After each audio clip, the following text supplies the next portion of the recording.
Ever find yourself elbow down in a bag of chips after a tough day, even though you was not actually hungry? Or maybe you have polished off a pint of ice cream after scrolling through social media and feeling a little bit down. You are not alone. Today we are diving into the sneaky world of emotional eating and how to tell the difference between being real hungry and those feelings that tricks us into eating. Hey, if you haven't met before, my name is Bishoy. I'm a surgeon, researcher, and someone who had a long, frustrating battle with weight loss. I tried every single diet, every workout trend, but nothing worked until I digged into the science and lost more than 35 kilograms. Not with magic, but with a real proven strategies. And I'm now here to break it down all for you. So you will skip the struggle and start losing weight. Let's get started.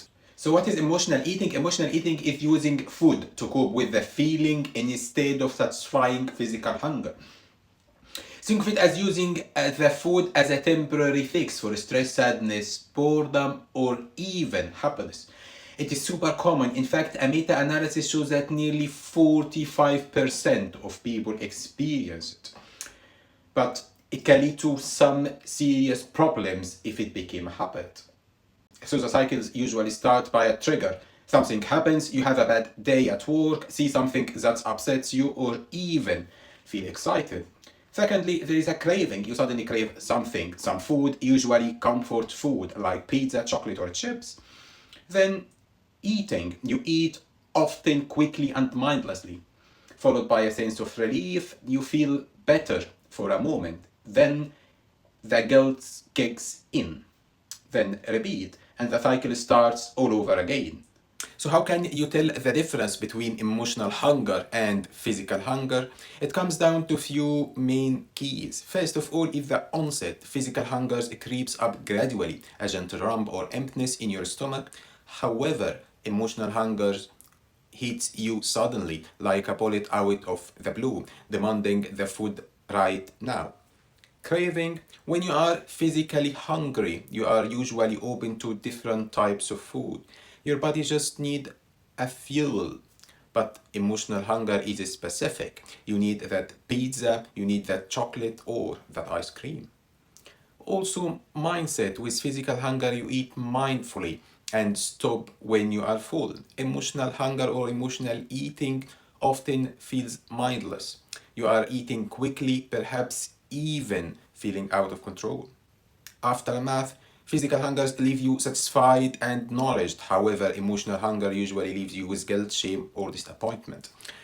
By checking those quick points, you can start to recognize what's really driving you to eat. Honestly, ignoring emotional eating can lead to some serious consequences. First of all, weight gain and health-related problems. A lot of studies link it between being stressed and anxious and obesity and overweight. Also, it can cause a bad relationship between yourself and food, which can make it difficult to cope with other emotional health stress. It will decrease self-esteem and potentially worsen your emotional state.